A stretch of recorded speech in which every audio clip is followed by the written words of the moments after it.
అరుణోదయ సాంస్కృతిక సమైక్య ఆవిర్భావానికి 50 సంవత్సరాలు నిండిన సందర్భంగా 50 వసంతాల సభ నిర్వహిస్తున్నట్లు అరుణోదయ సాంస్కృతిక సమైక్య నిర్వాహకురాలు విమల్క తెలిపారు. సభకు సంబంధించిన పోస్టర్ ఉస్మానియా యూనివర్సిటీ ఇంజనీరింగ్ కళాశాల వద్ద ఆవిష్కరించారు.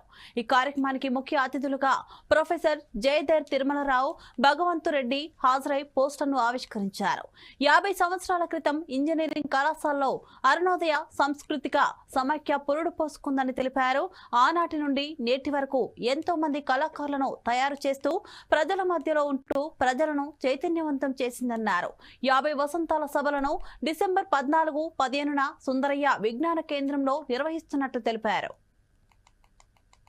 ఒక చారిత్రాత్మకమైనటువంటి ఉస్మానియా క్యాంపస్లో అరుణోదయ పుట్టుక జరిగిందని, అదే ఆనాటి నుంచి నక్సల్బరీ శ్రీకాకుళోద్యమ ప్రేరణతో, మహత్తరమైనటువంటి తెలంగాణ సాయుధ పోరాట ప్రేరణతో అరుణోదయ సాంస్కృతిక సమాఖ్య ఒక విప్లవ సాంస్కృతిక సైన్యంగా ఎంతో మంది కళాకారులను తయారు చేస్తూ, ఎన్నో కళారూపాలను తయారు చేస్తూ ప్రజల మధ్యకు నిత్యం ఉంటూ ప్రజల సమస్యల్ని లేవనెత్తుతూ ప్రజల్ని చైతన్యవంతం చేస్తూ ముందుకు సాగుతున్నటువంటిదే అరుణోదయ సాంస్కృతిక సమాఖ్య.